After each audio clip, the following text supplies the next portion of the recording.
Good evening বন্ধুসকল, এতিয়া বাজিছে গধূলিৰ 5টা আৰু বাহিৰত ৰ'দ চাওক কিমান বেছি ৰ'দ। সেয়া বহুত বেছি ৰ'দ পৰিছে বাহিৰত। 5টা বাজিছে বুলি লগাই নাই, লাগিছে 4টা 3টামান বাজিছে বুলি। ইমান গৰম পৰিছে। তো মই বেলেগ এটা কাপোৰ পিন্ধিছিলোঁ, বাট গৰমত খানা বনাই গৰমত ঘামি চামি মানে অৱস্থা নাইকিয়া হৈ গ'ল। তাৰপিছত মই আকৌ গা ধুই আহিলোঁ। গা ধুই আহি আকৌ চেঞ্জ কৰি ল'লোঁ। চেঞ্জ কৰি ফেনৰ তলত বহুত শুই আছিলোঁ। কিন্তু শুই থকা সময়তে মোৰ টোপনি ভাঙিবলৈ আহি গ'ল গনু। গনু আহি গ'ল। গনুক আপোনালোকে দেখিছিলে আগৰ ভিডিঅ'ত, যিসকলে মোক আগৰ পৰা ফ'ল' কৰি আহিছে। একচুৱেলি গনু আহিছে পঢ়িবলৈ। এনেই পঢ়িবলৈ নাহে, তাৰ যিহেতু এক্সাম ষ্টাৰ্ট হৈছে, তো সেইটো কাৰণে সি পঢ়িবলৈ আহিছে। মই দেখাইছোঁ, ইয়াত পঢ়ি আছে সি।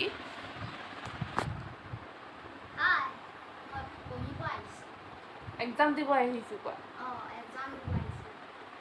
কি এক্সাম দি আছা?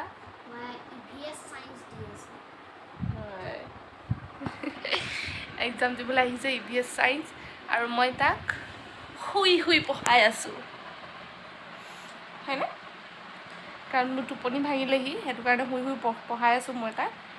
তো সি পঢ়ি লওক, তাৰপিছত আপোনালোকৰ লগত কথা পাতিছোঁ। পৰীক্ষা শেষ? জোৰকৈ কোৱা। গুড। এতিয়া কি খাবা? কি বনাম মই?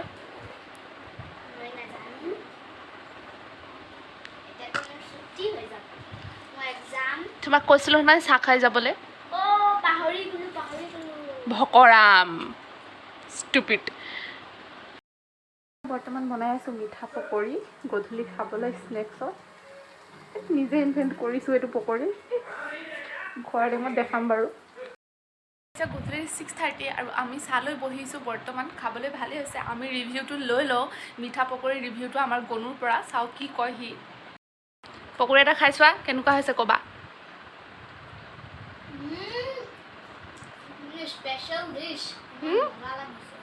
মজা লাগিছে?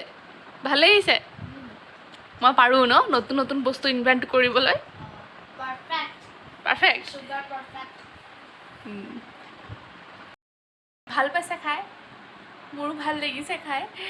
মানে অলপে বনাইছিলোঁ, অজানিতে মানে এনেই ট্ৰাই কৰি চালোঁ, কিন্তু বহুত ভাল হৈ গ'ল খাবলৈ। পকৰিকেইটা মিঠা পকৰিৰ নিচিনা হৈছে, কিন্তু মই ময়দা দি বনাইছোঁ, বেচন দি নাই বনোৱা।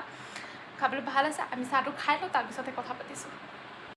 মৰ্ণিং বন্ধুসকল, আজি আৰু এটা নতুন দিন। তো এতিয়া আপোনালোকে ভাবিব চাগে ছোৱালীজনী একেটা কাপোৰ বাৰে বাৰে কিয় পিন্ধি থাকে। ঘৰত মানুহে একেটা কাপোৰতে ৰিপিট কৰি কৰি পিন্ধি থাকে, নতুন নতুন কাপোৰ নিপিন্ধে, চিৰিয়েলত যেনেকুৱা দেখায়। এণ্ড আজি অলপ হেপ্পী হৈ আছোঁ, মই এক্সাইটেড হৈ আছোঁ। ক'ম মই ৰিজনটো কিয়। এতিয়া বাজিছে 10:30 বাজিছে। এতিয়া মই উঠিছোঁ ৰাতিপুৱা 7টাতে উঠি ব্ৰেকফাষ্ট কৰিলোঁ। আজি ব্ৰেকফাষ্ট জল্দি হৈ গ'ল, কাৰণ পাপা যাব ডিব্ৰুগড় বাৰ ঘৰলৈ। আজি মই এক্সাইটেড হৈ আছোঁ, কাৰণ আজি আহিব ঘৰলৈ বা। কেইদিনমান থাকিবলৈ আহিব, বহুত দিনৰ মূৰত থাকিবলৈ আহিছে তাই। তো মই অলপ এক্সাইটেড হৈ আছোঁ। আৰু এতিয়া মই ভাবিছোঁ ঘৰৰ কামকেইটা ফটাফট কৰি লওঁ, কৰি মেলিহে আপোনালোকক বা আহিলে দেখাম মই বাৰু। এতিয়া কথা কম পাতোঁ, সময় বহুত কম আছে, খানাও বনাব লাগিব। তো মই ফটাফট কামকেইটা কৰি লওঁ দেই। মই জল্দি কৰিম, কিন্তু কেনেকৈ 12টা বাজি যায় ক'বই নোৱাৰি সেইটো। চাওক 12টা বাজিব অলপ পাছত। ইমান গৰম লাগিছে। তো আজি মই কিটচেনত সোমাইছোঁ বিকজ অফ ভাবিলোঁ যে আজি খানা বনাইহে গা ধুব যাম। তাৰ কাৰণ এটাই হৈছে যে কালি মই গা ধুই আহি খানা বনাবলৈ লাগিলোঁ। কিন্তু খানা বনাই ঘামি চামি এদাই আৰু একদম মানে অশান্তি লাগি গৈছিলে। তাৰপিছত আকৌ গা ধুই ল'লোঁ পাছত। তাৰপিছত ৰাতি কি হ'ল, মোৰ নাক বন্ধ, সেইটো মোৰ প্ৰব্লেম হৈ যায়। তো সেইটো কাৰণে মই ভাবিলোঁ আজি খানা বনাইহে গাটো ধুম। মাস্কটো পিন্ধি লওঁ। আজি কি বনিব দেখাইছোঁ। আজি পাপা আহিব বাক লৈ, 5টা মানত আহিব আৰু 5টা বজাত আহিব। তো দুপৰীয়া খানা একেলগে ৰাতি খানাও বনাই ল'ম, তেতিয়া বা আহিলে কথা পাতিব পাৰিম ভালকৈ। হাতটো বিষাই যায় দেই, কথা পাতিব পাৰিম ভালকৈ। তো ইয়াত মই বহাই থৈছোঁ দাইল হৈ আছে ইয়াত। তাৰপিছত মই দেখাইছোঁ ইয়াত মই কি কি কাটি থৈছোঁ। বনিব মাছ বনিব সৰিয়হ দি, যিটো সৰিয়হত মই টমাটো আৰু জলকীয়া কাটি থৈছোঁ, সৰিয়হ দি পেষ্ট কৰি থৈছোঁ, সৰিয়হ দি মাছ বনিব। আৰু ইয়াত অলপ আলু কাটি থৈছোঁ, এইটো দি বনিব শুকান মাছ। এইটো দি মই শুকান মাছটো বনাম আজি, ট্ৰাই কৰিম বনাই।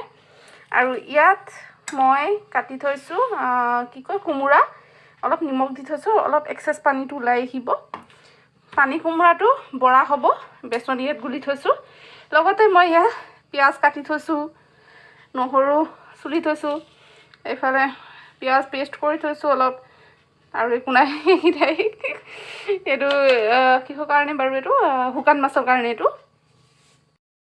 শুকান মাছ, দাইল, ভাত, কোমোৰাৰ বৰা, বাছ ইমানেই। তো বনাই থৈ দিম মই এতিয়া, পটাপট খানাটো বনাই লওঁ আৰু চাই থাকক।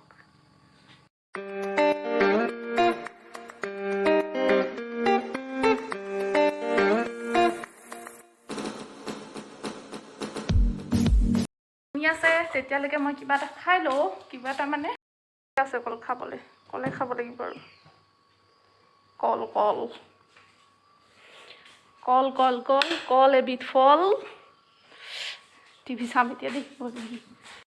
মাছটো উতলি আছে, অলপ 2-3বাৰ উতল আহিলে তো উঠাই দিম মই মাছটো। তেতিয়ালৈকে মই অলপ টিভি চাই লওঁ, ফেনটো চলাই লওঁ নেকি, গৰম লাগিছে।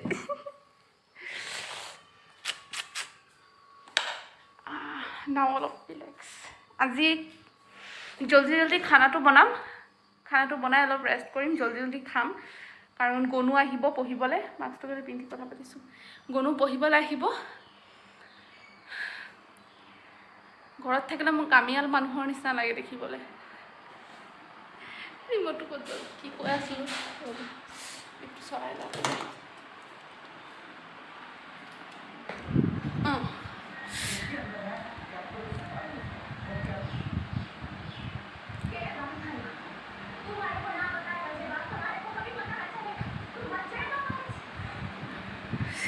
চিৰিয়েল চাই আছোঁ কৰাই নিচিনা। কি কৈ আছিলোঁ, জল্দি খাম আজি, খাই অলপ ৰেষ্ট কৰিম। কাৰণ গনু আহিব আজি পঢ়িবলৈ আকৌ, তাৰ আজি মেথছ এক্সাম আছে নেকি। তো মেথছ এক্সামত তাহাঁতৰ ইমান ভাল, মানে সৰু বাচ্চাবোৰো কুৱেশ্যন পেপাৰ দি দিছে ঘৰত লিখিবলৈ, আৰু ঘৰত লিখি 4টা পেপাৰ 4 দিন সময় দিছে, 4 দিনৰ ভিতৰত জমা দিব লাগিব। এনেকৈ হ'লেতো এদিনত মানুহে বহুত লিখিব পাৰে ন চাই। কিন্তু তাক মই চাই লিখিব দিয়া নাই, তাক মই মানে মুখস্থ কৰা আছে তাৰ একচুৱেলি আগৰ পৰাই। তো সি তেনেকৈ লিখিছে মুখস্থ কৰি, চাই নাই লিখা। সি যিকেইটা নোৱাৰে এৰি দিছে, সেইটো মই ভাল পালোঁ, সেইটো মোৰ ভাল লাগিলে একচুৱেলি। তাৰ মানে সি চাই লিখা মানে অভ্যাসটো তাৰ নাই। মই যদিও কৈ দিওঁ মানে চাই লিখি লওঁ বুলি, নোৱাৰাটো নিলিখে। সি কয় কি যে নোৱাৰিলে নাই, একো নাই বুলি, পৰীক্ষাত কি মই কি চাই লিখিম নেকি, তেনেকৈ কয় আৰু। সি মানে ইমান সৰু পোৱালিটো, আৰু তাৰ কথাবোৰ ইমান ডাঙৰ ন, মই কেতিয়াবা মানে চখ হৈ যাওঁ তাৰ কথাবোৰ শুনিলে। যি কি নহওক, মই টিভি চাই লওঁ অলপ, টিভি চাই খানাটো বনাই লওঁ। খানা চানা বনাই আপোনালোকক দেখাম কেনেকুৱা কি বনাইছোঁ মই। ঠিক আছে। গনু পঢ়িব বহিছে আহি, আৰু আমাৰ বাও আহিছে ঘৰত, তাই এতিয়া ৰেষ্ট কৰি আছে অলপ গৰমত। কি লাষ্ট এক্সাম, কি এক্সাম দি আছা? আজিও একে ৰ'দ, বহুত ৰ'দ পৰিছে আজি, হয়নে গনু? এতিয়া মই গধূলি চাহ খাব বহিছোঁ, আৰু বায়ে আনিছে আজি লালমোহন আৰু ভুজিয়া খাবৰ কাৰণে চাহৰ লগত।